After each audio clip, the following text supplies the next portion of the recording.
Hello and welcome. I'm your host, William Lou. You are listening to the Hello and Welcome podcast. Going solo late on what is today? Monday night. It is damn near 1 a.m. as the Toronto Raptors wrap up their first preseason game, losing by a score of 112 to 108 against the Denver Nuggets. The score is not, really important. Obviously, it's preseason. What you guys want to hear about, obviously, is how did the key players on the Raptors perform? How did some of the newer Raptors look? How did some of the older Raptors, did they come back with something new? So we'll touch on all of that in this episode. As always, leave your comments in the live chat. We have our producer, Jerome Chang, going through and collecting some of your reactions. Or should I say overreactions, because there will be lots of those, I'm sure, because, it wasn't exactly a perfect game. And, we can go through all the goods and the bad. I think I really want to start with this one is the first impression that we got from Brandon Ingram, who joins the team finally. Obviously, he was traded to the Raptors last year for Bruce Brown, Kelly Olynyk, a future first-round pick. Much panned deal at that time. Very confusing in the sense of which direction are the Raptors going. Is Brandon even going to play? Is he going to ruin the tank? Obviously, he didn't play because he took the year off to recover from the ankle. First and foremost, actually really happy to just see him moving around, no problems, going to the basket, no fear. And just in general, even behind the scenes, obviously we were in Calgary with the team for training camp. This man was, upbeat, bright, seems to have already made a lot of friends on the team. So I'm having a lot of side combos with Ingram, having a lot of one-on-ones with RJ. The little clip that went viral with him, and Ochai spontaneously having a little one-on-one. He's just getting along and fitting in the personality of the team in a really nice way. But, I think we also wanted to see what he would look like on the court. And tonight, I felt like Ingram was kind of going like half speed, to be honest. It feels like there's probably more in there for what Ingram could do. But having said that, 19 points in 22 minutes, 6 of 12 shooting from the field, 1 of 3 from 3, 6 of 7 from the foul line, got himself 2 assists as well and 1 offensive rebound. It was good. It was good. I mean, I think right away it was just kind of refreshing to be like, yo, the Raptors haven't had this type of player in a while. I think I said this actually even back when the Raptors first traded for him. It's like the vision of this isn't as convoluted as it seemed. First off, it was pretty clear that the Raptors were trading for him with the intention of extending him. You got to have enough trust in the front office that if you're going to trade for Ingram, especially when he was expiring heading to free agency, that, you guys have already worked out a number. And of course, a week after he was traded here, before obviously even playing, he had signed for 3 years, 120, which we first reported on this show as well. But I think there was a lot of trepidation at that time in terms of why are the Raptors doing this? I think when you see him play on the court, you're like, okay, this is something that the Raptors have been missing. Not missing in the sense of okay, we get this and now we're in the championship team, or even guarantee hey, we get this, we're back in the playoffs. The Raptors have other issues, but one of the main issues the Raptors were missing was, man, when the offense doesn't produce off of the movement and the rhythm that you typically have, like a ball screen, see if there's a breakdown, try to get into the paint, reverse it around a little bit here and there. Let's say you're looking for a shooter off a pin down and that doesn't materialize and he's not open, or they switch and, there's a loose ball and there's 10 seconds left. Now you got to reset. In those moments, you're like, well, where's that creativity coming from? Right. And I think that when you look at Brandon, it was just look, obviously you can play within a team offense as well. You saw that tonight with him making a nice little cut. There was an action with Sandro, and I forget who the ball handler was, but Sandro got into the paint, was kind of pivoting, looking to attack. The defense was converging on him, and then Brandon made a weak side cut, got into the lane, caught it, finished it, and won. Well, that was really nice. Or when the Raptors ran a pick and roll, again, not involving Brandon, but when the pick and roll was denied, Brandon slid up to the top of the floor and caught, did a catch and shoot for his only 3 of the game. It's just obviously he can play within the flow of the game. He's a very skilled offensive player. The thing is, when the flow of the game doesn't actually produce much, or when the Raptors need to get a bucket, or when they just need possessions where they can score easily, they kind of just handed it to Ingram. And again, like I said, like I think this was like kind of like a half speed Brandon Ingram more than anything else. It's not like he was going out there and playing like this was the playoffs. This is year 10 for him, everything like that. But I thought it was exhilarating watching him, cook within the flow of the offense in the first half. But then also in the third quarter, when the Raptors took off some of the other guys, they took off Scotty, they took off Mobo, and it was like Brandon, Sandro, and a bunch of other guys who can kind of shoot but space it around him. To see Ingram play in that stretch where he got it started with the pick and roll, where he got in the middle of the floor, kind of trapped the defender on his back, had the defense tilted towards him on the right side of the floor, and he threw this like cross-court pass above his head into the corner to Emmanuel Quickly, who was able to catch and shoot for three. That was beautiful. Then he had 4 straight possessions where Brandon was able to create offense, and either score a basket or get himself to the foul line and make shots. And honestly, when I watched it, I'm like, yo, when was the last time a Raptor created and scored 5 straight baskets for his team? Like, just and honestly, like, I think I would really have to go back and look through it. But I'm talking 5 straight trips down, give this guy the ball, and he got himself a basket, or in the one instance of Quickly, he threw the cross-court pass to Quickly. That's the skill level that we're talking about. I think there's also a part where there's certain guys who can play within the flow, can catch and shoot, can be efficiency guys, can roll the basket, can make a cut here or there. But if something goes wrong, they start to panic a little bit. And it's like there's not that sort of in-between sort of shot creation. Watching Brandon tonight was really cool because he played at his own rhythm. Nobody really sped him up.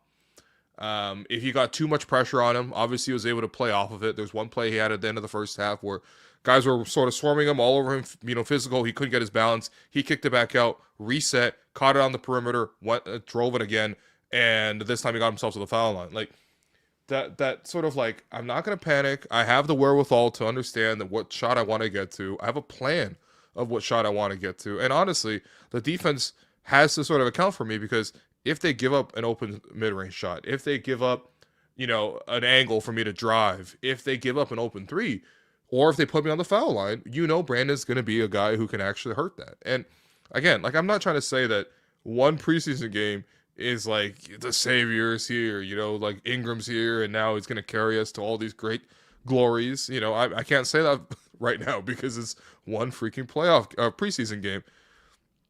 But I'm watching it and I'm like, yeah, this is something that the Raptors is new. This is something that the Raptors have not had in a while. This is a skill level that, with all due respect to the other guys, is above that. I mean, we had this conversation in media day. We had it in training camp as well of, okay, who's going to be the Raptors' number one offense? How is it going to fit together? Who's going to fit with who? And how's everything going to play? I think for me, it's just like all that stuff can be sorted out. And certainly that's the job of a coach, to design something that maximizes the talents of the players. But for me, what isn't really in question is, so long as Brandon's healthy, he is the most skilled offensive player on the team. And I don't even think that it's that dissimilar, or it's that particularly close. I mean, certainly other guys can play different styles, and I thought RJ had a really nice game, playing off of others, cutting to the basket, breaking runs for the Nuggets, catching and shooting from three. The Raptors really struggle from three. Surprise, surprise, the Toronto Raptors still struggle from three. Raptors only shot 10 of 42 from three. Yeah, I mean, RJ hit 3 of 6 from three. Sandro came off the bench 3 of 5 from three. Those are the guys who could actually make them. But I thought RJ played well. I thought he got in transition. I thought, he made some extra passes as well. That was quite nice. But RJ's a finisher. I feel like watching Brandon, it's like he's a creator. And it was really beautiful to both watch him operate within the offense and also operate him getting his own offense. And by the way, it's not really hyperbole, because like we've seen this, right? Like, you know what I mean? Like, this isn't like projecting hypotheticals. This is just what we've seen from him over the course of his career. And so Again, biggest thing is seeing him healthy and available on the court for the first time. That's got to be such a relief for him. The last time he played NBA basketball was last December, early last December. Since then, he's been traded. He's had to come to a new team. He's got to adjust. But so far, everyone looks to have really taken well to him. And based on his skill set, I think it's going to be a really welcome addition. I wasn't expecting to talk this much about Sandro Mamukelashvili come off the second unit, but that man was the talk of the broadcast. Obviously, there's the ongoing joke that Matt is going to be trying to teach both Jack and Alvin to say the name. We actually had Matt obviously on this program last week when we were in Calgary. Matt, very generous to always sit down with us once a year where we invite him on and talk about the season ahead and also get a couple items of career advice. And one thing we were teasing him about was actually, are you going to get these guys to learn how to say Sandro's name? Hey, Matt, you got to also work on the Mamukelashvili, because I feel like he may be bad at, like, I don't know. It was kind of like the Yankees against against Trey Savage. There's a lot of whiffs when it came to saying the name. But no, I thought Sandro played great, man. Sandro was absolutely huge over the course of this game. Thought he played super confident. Looked like he was a veteran. Looked like he's been on this team for a while. I think he's well suited to the system that the Raptors want to play. His decision making on the floor was strong. Didn't really take any bad shots. Defensively, we all know he's going to be overwhelmed defensively at times. I think the Denver Nuggets might be a particularly bad matchup with the fact that Jokic is out there. And JV, honestly, JV really didn't hurt Sandro as much. JV kind of hurt Colin Murray-Boyles more than anything else. But even still, like, I still don't think that 6'9" Sandro is going to be standing in there against, 7-footers consistently night after night. But on the offensive end, it was really exciting. I mean, that's what Sandro's been known for in his career. He hasn't really had that much of a consistent role, whether that was in Milwaukee or in San Antonio. But you saw the skill level tonight. I mean, I certainly don't think you can get this every single night from Sandro. But you got 15 points in 23 minutes, 6 of 8 shooting from the field, 3 of 5 from 3. Got 6 rebounds, 2 assists, 2 steals. Sandro announced himself to the Raptors with back-to-back threes in the first quarter. One was a pick and pop. I mean, when was the last time the Raptors ran a successful pick and pop, man? Like, literally, like, we're going to come off a screen. The defense is both going to go to the ball handler and try to protect the paint. The screener pops out the 3. Confident catch, shoot for 3. Obviously, the Raptors have had pick and pop guys, let's say, like Chris Boucher, or they tried it with Aaron Baines, or Marcus All, like Serge Ibaka. So, like, they've had stretch bigs, but, like, the last couple of years, I think they haven't used Chris as much. So, like, they've really struggled with this, like, backup center who can sort of stretch it. And, of course, like, they got Ken Kelly. I think they got Kelly a little bit, past his prime. But I think we could be completely honest about that. Let's be completely real about sort of what Kelly was here in Toronto. Good guy, but, I think he was just kind of past it a little bit. And I think with Sandro, they kind of finally hit on a guy who has that, dynamic aspect of being able to get to the basket a couple times. He took a strong against Jokic and finished. And with his right hand, too, he's a lefty. He finished strong with his right hand at the basket against Jokic. Ran out in transition, got a steal, got a dunk. And just was consistently like a bright spot for the second unit that, quite frankly, didn't look like they were capable of generating offense elsewhere. Like you saw a few blips of Jamal Shed getting you some offense. Jamal certainly had a better second half. He had 11 points and 5 assists for that second unit. He's going to have to be much more consistent. And I actually thought he actually ended up with a pretty good game considering how strong his second half was. But certainly wasn't getting much from Jacoby Walter. Was getting, a pretty terrible game from Grady Dick, all things considered. And so you kind of need somebody to be that sort of orchestrator for you in the second unit. And I thought Sandro, obviously, is the most experienced member of that second unit. But he came in and gave the Raptors a really, really nice boost. I would love to see more of this from Sandro. I think that, this is something that the Raptors haven't had in a while. And hopefully the three-point shot just goes down at a very consistent level, because a lot of his game plays off of that 3. Sorry, excuse me. I got a little bit of a cold. But, yeah, I just thought, Sandro was a very consistent part of what the Raptors wanted to do. And then defensively, too, it's going to be interesting because it's going to be him and Colin Murray-Boyles in that front court. Yeah, Raptors are going to be pretty aggressive, kind of across the board. They're going to be pretty aggressive. You saw a lot of like reach-in fouls tonight. But in terms of aggressive with their bigs, they're going to play them out in the perimeter. They're going to switch. They're going to try to contain the penetration. But inevitably, there's going to be shots to go towards the basket. And what I would really like is, okay, those two guys are going to do their very best, and they're going to switch, and they're going to take on players that are bigger than them. What I'm going to need is for the other three Raptors on the floor with them to be focused on rebounding. Obviously the Nuggets, have some true 7-footers, and that, is always an issue. But man, like, I just feel like if those two guys are going to do the heavy lifting and switching and playing smaller than they usually are as bigs, then I need some of the Raptors guards to play bigger than they are as guards. And so I'll be watching for that as well. Again, tonight, it wasn't that big of an issue because Denver only had 8 offensive rebounds, partially because they shot 57% from the field, so there weren't a lot of misses to rebound. But and especially towards that second half when the Nuggets were losing their lead and the Raptors were sort of coming back, a lot of that was undone by some really untimely offensive rebounds. And so I just need the Raptors to be strong on that end. Honestly, when you look at the Raptors, they are kind of small across the board. So like those two were the newcomers. Of course, Colin Murray-Boyles also played in this one. Strong first play where he took it. He looked at Jokic, took it strong against him, and finished at the basket. It was very exciting. And then within a second, you saw him land and gesture that he had injured his ankle and called himself out the game. So it was like very exciting for a second. Then afterwards, you were like, "Holy, is gonna be okay? Like, please, like, don't let his career start off like this." Turns out he was fine. He was back in the game. The next quarter. It was the first quarter. He came back in the second quarter. I think for CMB, it's gonna be like a learning experience. There's gonna be a lot of ups and downs with him. The scouting report with him obviously is that he's a lefty. He's developing shooter. I like that he was confident and took the right threes tonight. They really turn them down, but didn't force them either. Had 3 open looks, took them, missed them. That's okay. And then won 2 of 7 from the field, 3 rebounds and assist.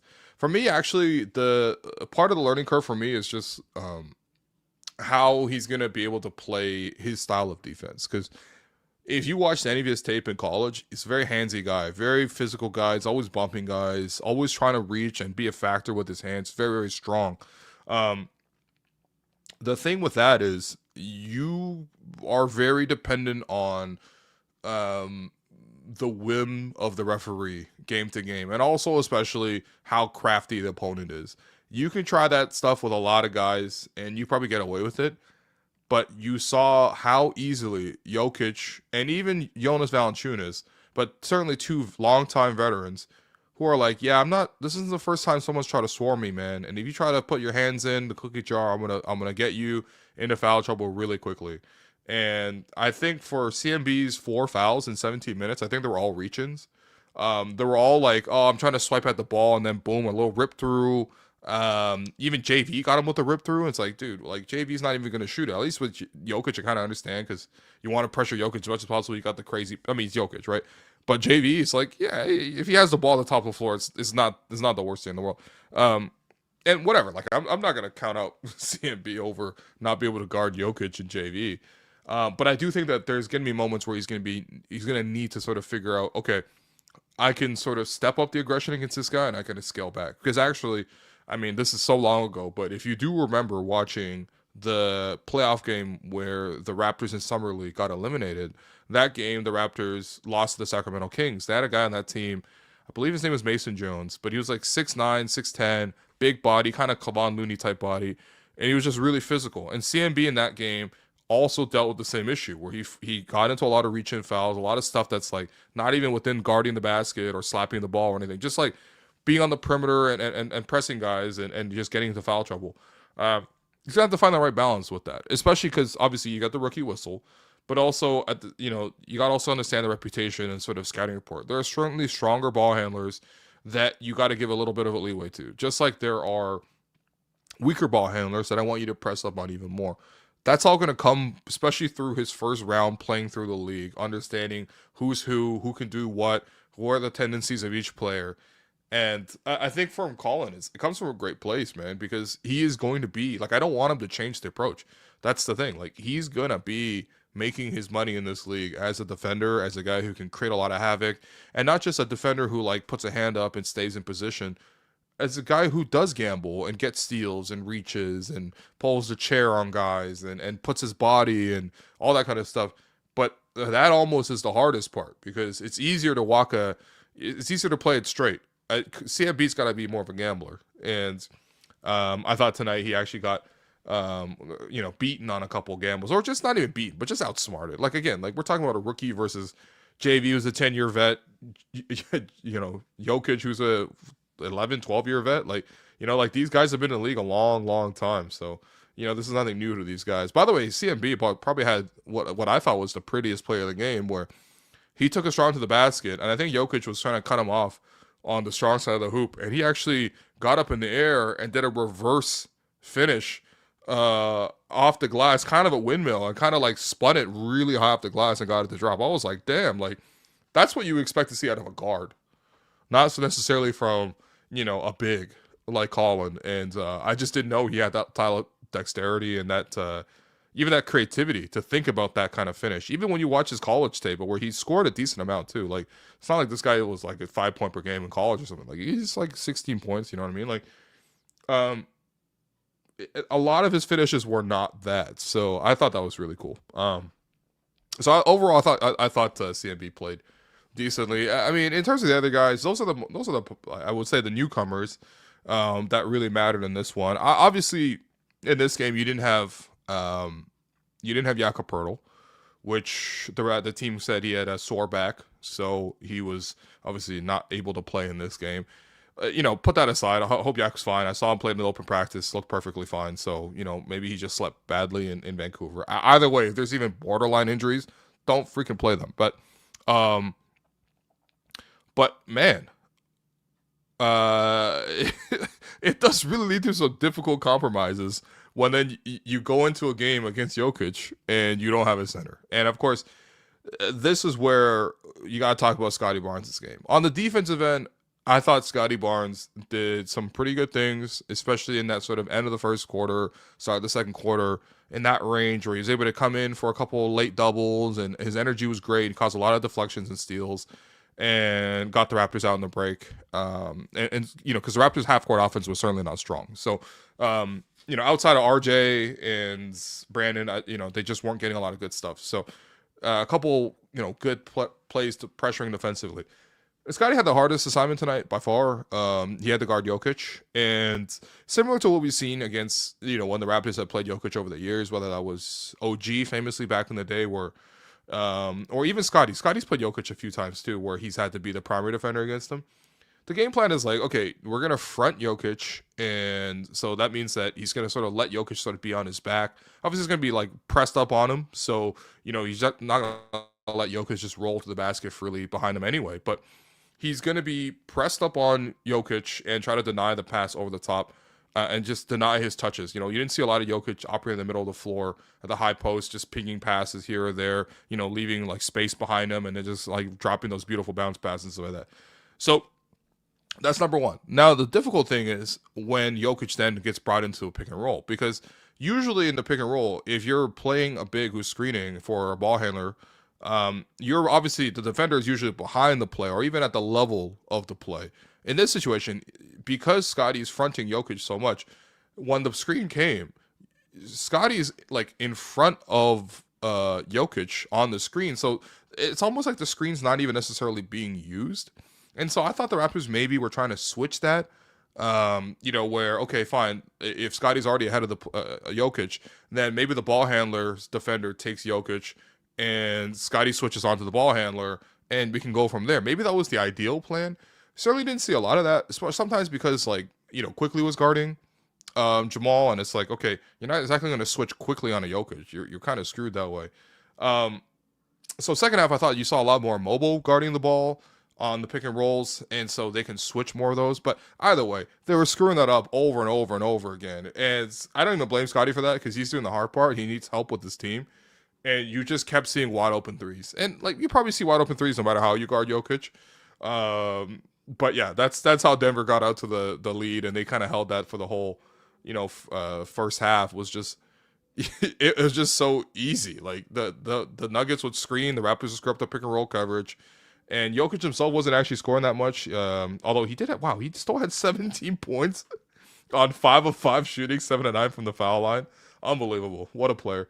This guy straight up didn't miss from the field. But yeah, at least he only had 5 shot attempts. The issue was they got wide open threes for Christian Brown. They got wide open threes for Jamal Murray. They got wide open threes for Cam Johnson. Like, it was kind of pick your poison. And honestly, the Raptors, in a way, they were poisoning themselves. So defensively, whatever. That was not great. Offensively, that's where I've been curious as things. Okay, I kind of roughly know what Ingram's gonna do. And Ingram's come in and done that. I thought this is a pretty good showcase of like what he can do on a night-to-night basis. I kind of always feel confident in RJ because RJ, whether he's playing as obviously when he's not the number one, when he's number one guy, he shouldn't be the number one guy. Okay, but when he's not the number one guy, he plays off other guys. He cuts, he makes the right moves, he gets out in transition, can shoot for threes. And gets himself to the foul line a decent amount. Hopefully he makes them. He went 0 for 2 at one point. He went 3 of 6 from the foul line. That has to improve. That just has to improve. It's a small thing. Oh, sorry, he went 2 of 4 from the foul line. It just has to improve because, it's just one of the things that people easily get frustrated over. It's a free throw, man. But I'm never worried about RJ in terms of like how he's going to fit into the offense because he just has a good sense for how to score on and off the ball. And if he doesn't have to score on the ball, he's just going to be more efficient. And tonight, I thought his efficiency was great. 19 points on 12 shots was great. No turnovers either. Quickly, I got some concerns over how the Raptors want to use Quickly because the way the Raptors use Quickly doesn't really feel like the Raptors should be paying that person $32 million. The Raptors use Quickly like they use Jamal Shead, which, is fine with Jamal Shead because he's a second round pick who's on a minimum. The way they use Quickly barely ever touches the ball and rarely use him in pick and roll, which maybe obviously if tonight Yaka was there, there'll be more chance for him to play pick and roll, but certainly like he's not a featured guy. And they wanted to largely catch and shoot from 3, which is like, okay, so you basically want a 3-and-D guy. And I thought honestly, in terms of what they wanted Quickly to do, Quickly did a decent job with that. He forced 2 turnovers with his on-ball pressure. One where I forget who it was, but they dribbled it out of bounds. And another one where, I think he got the steal for it. So I thought his on-ball defense was solid. Of course, he's also not a shutdown kind of guy where, he's going to bother, especially a skilled player like Jamal Murray. He's not going to make Jamal Murray like have to back him down into the paint and take 60 seconds to get over the half court or anything like that. He's gonna pressure, and I thought he did a responsible thing. But ultimately, he's not gonna. It's like half pressure because like it's not like Jamal didn't get to his comfortable spots. He got wherever he kind of wanted to in this game. And then you got him spawning off the ball. But ultimately, yeah, 6 shots in 20 minutes, 4 IQ, rarely was able to set up his own offense. I continue to be really confused by in terms of like, are the Raptors getting the best out of Quickly, or if this is what they want out of Quickly, like this type of shot diet, this type of, two-way performance. I don't know. Like he might just be miscast. You know what I mean? Like you put Al Pacino in a movie, you probably want him to do some crime and yell at somebody. And IQ is more like a what's IQ, man? IQ is like a Brad Pitt. He's more suave, you know what I mean? He's more chill, maybe a little zany, a little goofy sometimes, But like it doesn't necessarily feel like that's the right place to put him. So I'm curious to see, like, based on the shot diet today, it wasn't really the right way, but hopefully we'll see more of how that sort of pairs together over the course of the year. The concerning part, obviously, is just like Scotty having 1 point in 19 minutes, over 6 shooting from the field. Again, like it's preseason, so I'm not like panicking. I'm not freaking out. It doesn't even matter to me whether he makes or misses these shots because it doesn't matter if they win the games. But I do think indicative of, I do think that the intention is pretty clear, right? Like obviously, if you heard what Bobby Webster said in his press conference 2 Fridays ago now, or if you've heard what Darko has said at practice in training camp, they've talked about it. Obviously, Scotty's gonna get the ball a little bit less, and they want Scotty playing more around the basket. in transition, uses passing, all that kind of stuff. So it's like, okay, I guess they want a more optimized version of Scotty, where it's like, you know what, we take away the stuff that he's not good at. And honestly, undeniably, like, oh, this is pretty good. IQ is Tobey Maguire. I kind of like that, actually.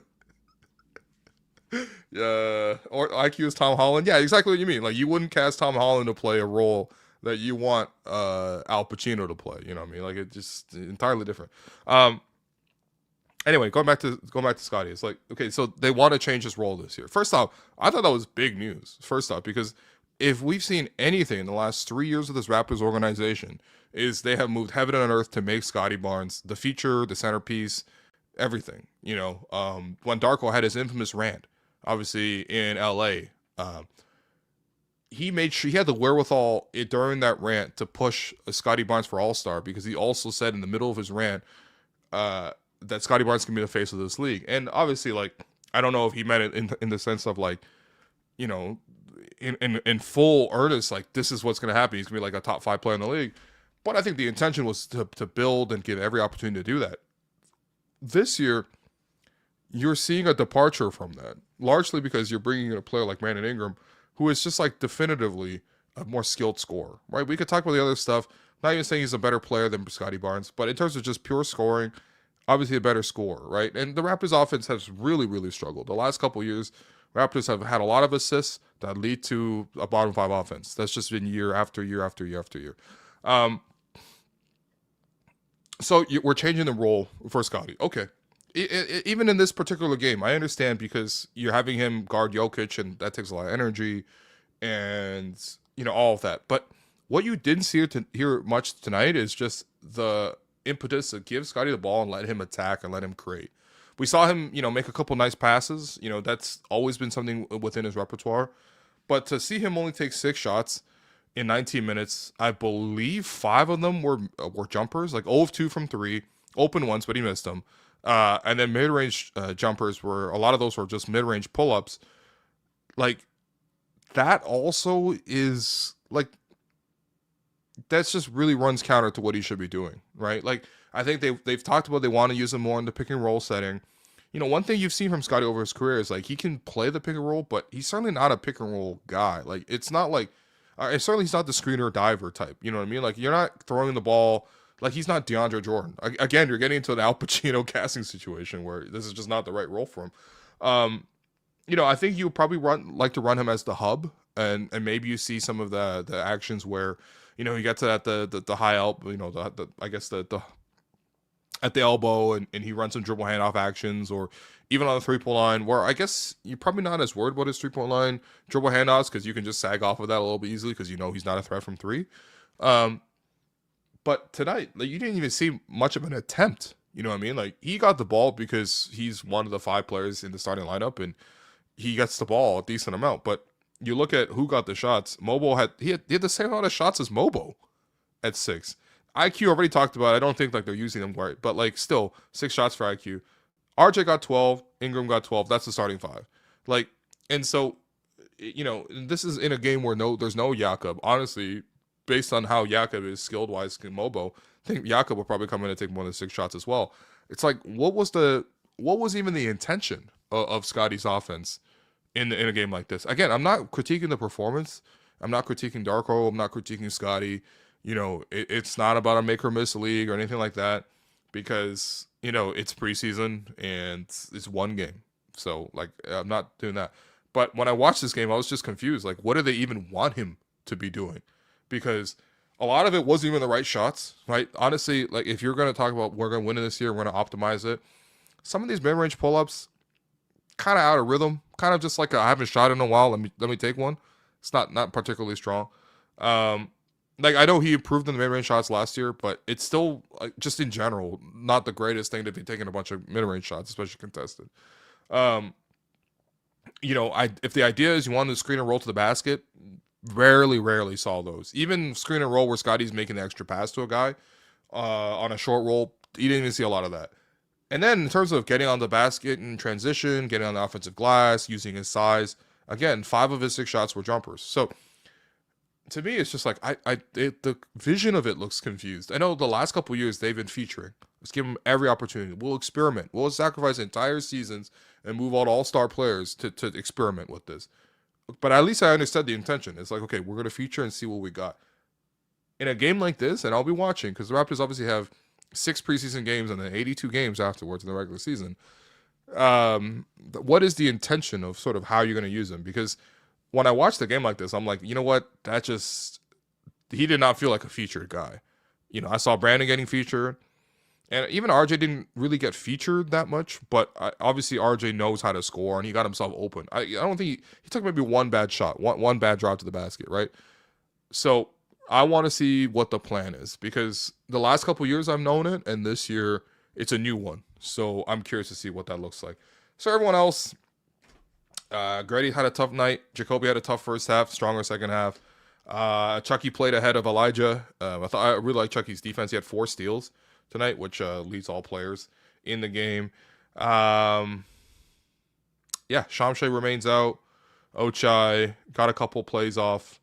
Just continues to be really solid. And we'll see what the Raptors do the next preseason game holds for us. We're going to take a quick break. We're going to hear from our sponsor, and when we come back, we're going to hand out some stars. We're going to get to the Gerald Henderson Award, and of course, we'll get to a couple of your questions as well. So leave those in the chat. Thank you.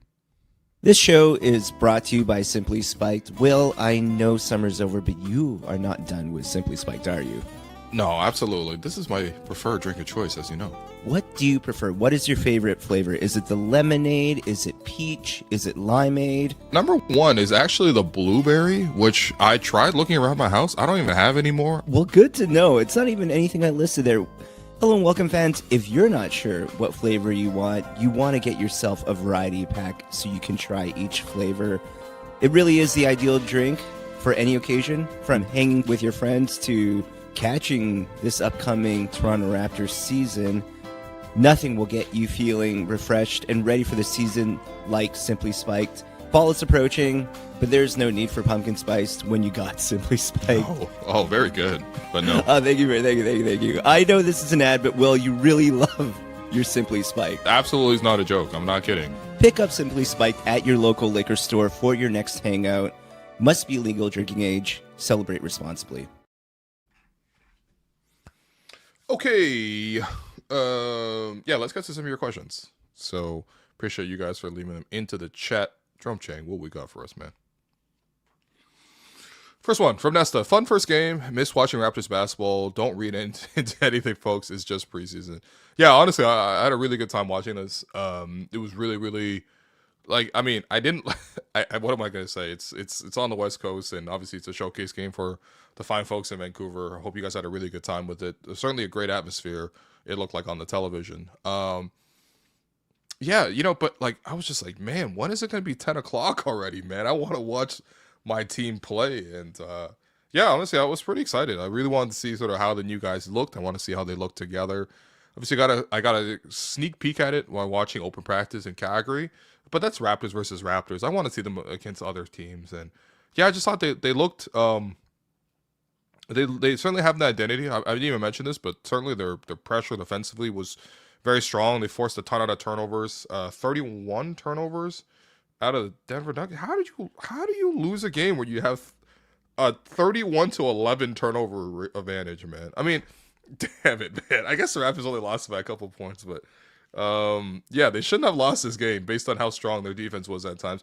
Was it strong enough to deter anything the Nuggets starters wanted to do? No. Obviously, the Nuggets starters did whatever they wanted. Jamal did whatever he wanted. Jokic did whatever he wanted. But that pressure did get to the secondary players. And I do think that's part of why the second unit played really well, is that that style of overwhelming pressure defense works well when you don't have superstars in the game. That was fun. It was great to see Raptors basketball. I agree. Next one. If you were Darko, what would be your biggest point to make after tonight's game? I think my biggest point would just be, first off, let's not get hurt out there. There were a lot of really, really difficult plays that you saw where, guys taking charges, guys banging knees, guys slipping on the floor. It's like, whatever. You're going to play hard. You're going to defend hard. that's a consequence of playing hard. But what number one say, like, hey guys, like it is preseason, you know what I mean? Like, so some of these plays, like, you know, maybe we can scale back. I think the other part too is just like continue to just show patience in the 3-point shot, because it's gonna come and go. A lot of these guys are inconsistent shooters. The Raptors went 10 of 42 from 3 today. That's a large part of why they weren't there. And then I think defensively, you could pressure all you want, but I actually really like seeing moments where, you know, obviously the Raptors put the Nuggets on the foul line a lot. Nuggets shot 35 free throws because the Raptors were genuinely hacking.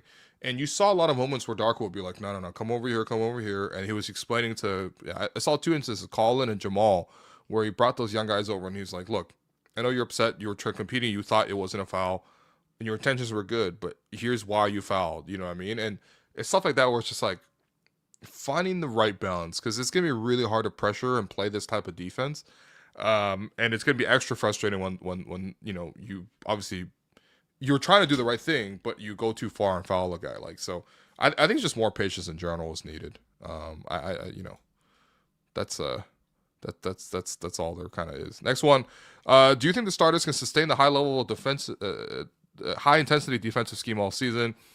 I don't know. Depends. Did you see a lot of high intensity defense from the starters? I think at moments. At moments it was good. Like there wasn't too many sort of like lapses. Thought RJ kind of got caught a couple times leaving 3-point shooters open.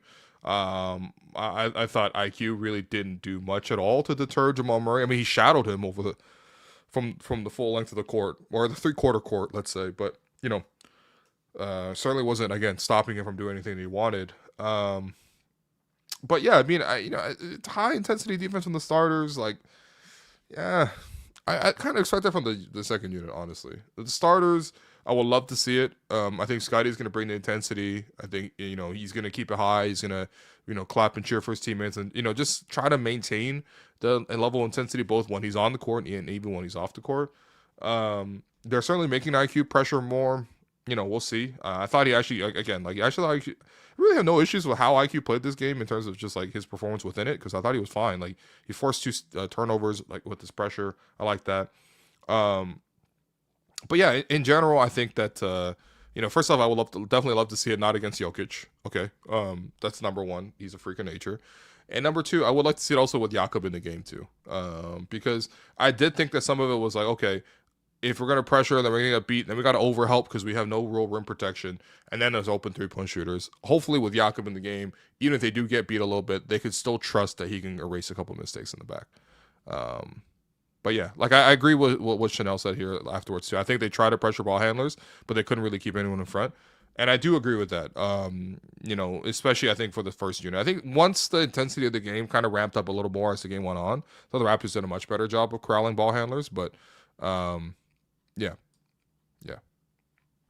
Next one, CMB's defense tighter than Will Lou's hair bun.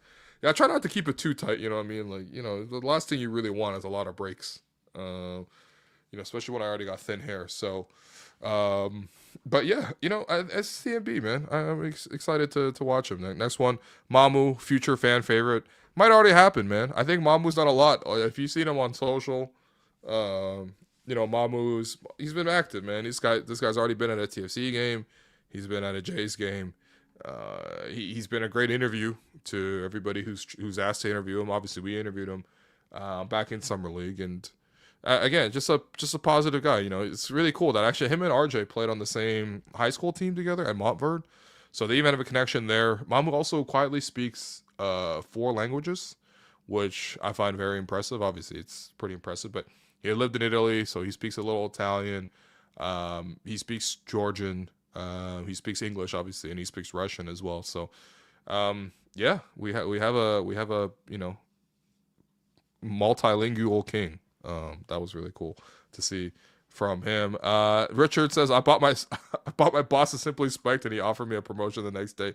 That's right. We'll be including your comment in future promotional videos. But I appreciate you, man. Thank you. Late to Class also said, a bonus question. Do you think the Nuggets have enough to beat the Thunder?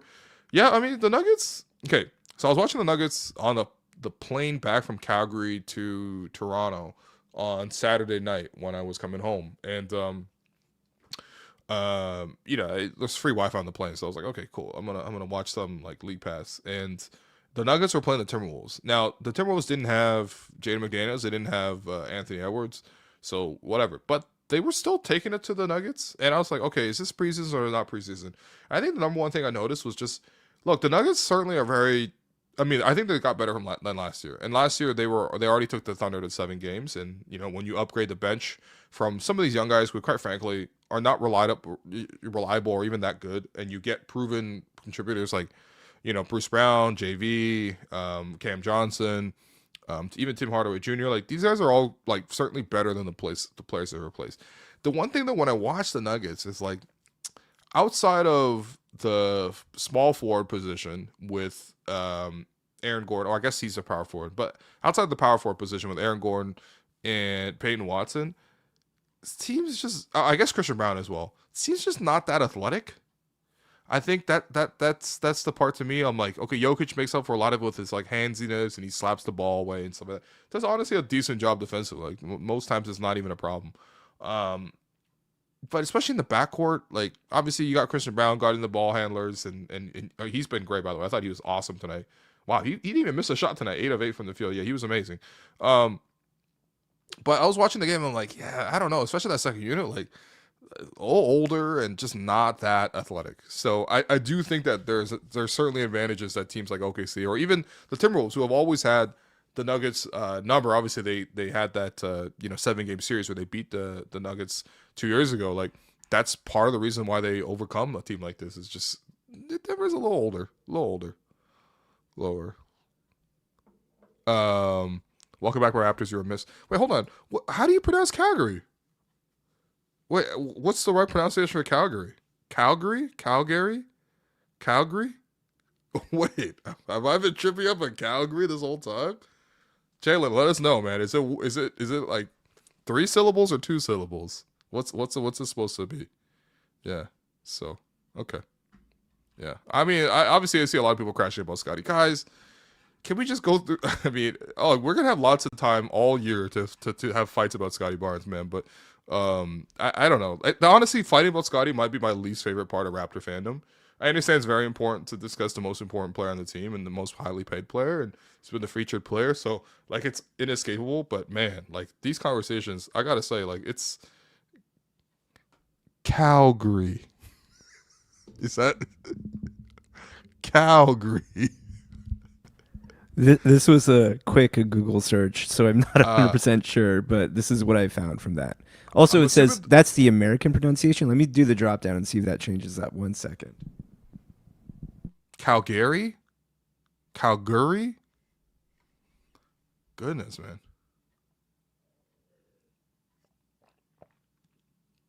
Yeah. Let's get to the bottom. How do we pronounce Canada's 4th largest city, please? All right. So, wait, that's still the same one. 1 second. I'll be back. Okay, Jerome. We'll get to the bottom of this. No, but I mean that's my thing with Scotty. It's just like let's just talk about him and let's not have the same fight over this thing every year, man. Like how long have we been fighting about this? It's been 4 straight years of just crashing out about Scotty. Like it genuinely is the worst part of Raptors fandom. I promise you. All right. Yeah, go ahead. So we have a British pronunciation here, Calgary. So I guess American is Calgary and Calgary for British pronunciation. I guess Canadian one, but Okay. Yeah. Is it like Toronto? Great question by Channel. Should we gaslight Will into thinking he's saying Vancouver wrong too? Vancouver. Martial arts fights has Toronto and Calgary. Okay, so is it like because I guess it's like no one says the second T in Toronto. Toronto, yeah. All right. Yeah. Well, that's enough of pronunciation. Let's get to some 3 stars. I'm tired, bro. It's 1:30. Why we learning how to say Canadian cities, man? All right. Let me. Yeah, here you go, buddy. 3 stars from tonight's performance. First star is going to go to Brandon Ingram. Welcome to the team, Brandon. 19 points. Effortlessly. Literally walked into 19 points, man. It's genuinely really fun to watch a guy who can get buckets. All right, 19 points for Brandon Ingram. Your first star. Second star, we'll give it to Sandro Mamukelashvili. 15 points, 6 rebounds, 2 assists, 2 steals. Had a really nice game off the second lineup. And then your third star, give it to RJ. 19 points. RJ, please hit the free throws. If you want to work on free throws, come to McCormick Park with myself and Jerome Chang. We will get you working on the free throws. Honestly, I don't even want to brag, but the two of us are quite good at free throws. We'll work on the free throws. Okay, let's get the free throws down to like 75%. That's my goal for RJ this year. 75% for free throws. Okay, no more of this 50%, 60% stuff. Okay, but did everything else pretty well. 19 points, 4 rebounds, 3 assists, a steal. He's looked the sharpest to me. Just even the course of, like, first off, he looks trimmer than last year. He just looks like just mentally in a better space. He looks really refreshed. And if you've heard any of the interviews with RJ, and RJ has done interviews on media day, did a media interview during training camp, and did one in after the open practice.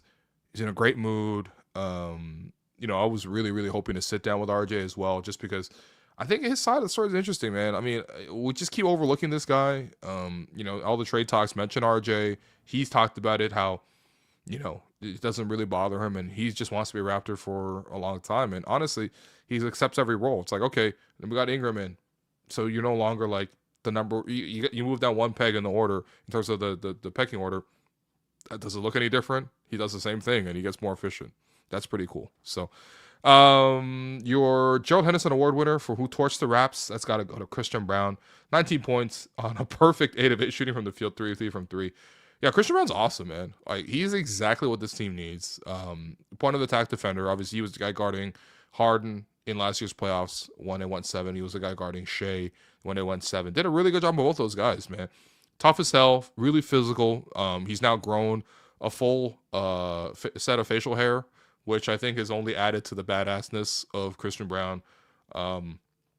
Just an awesome, awesome player. Like, one of the most improved players last season anyway. So, he killed us. So thanks everyone for listening. Appreciate it. Obviously, React Pods are back on the menu. Look out for those after every single Raptors game. Excited to sort of get to talk about real hoops again. Love to hear some of the overreactions. But honestly, let's just can we wait until after preseason for the Scotty crash outs? If Scotty comes back next game and has 20, it's gonna look stupid as hell. So let's just wait. Let's just, try to enjoy the fun aspects. I thought it was really fun watching Brandon. It was very fun watching Sandro. It's very fun watching Colin and sort of feel his way through the games, because he's going to have big games and we're going to get really excited. And we're all going to be here to talk about everything. So thanks everyone for listening. Go Toronto Blue Jays. All right, let's go to Yankee Stadium. Let's wrap it up in 3. Let's not even take a game and give them some momentum. Let's just stomp on their necks, man. It's been great watching the Blue Jays. It was an awesome weekend. And yeah, we're just all really, really excited in the entire country of Canada for the Toronto Blue Jays. So, yep, that's it. Thanks everyone for listening, and we'll catch you late Wednesday night, because the Raptors again are playing on the West Coast. We'll catch you this time on Wednesday night. So, see you guys then.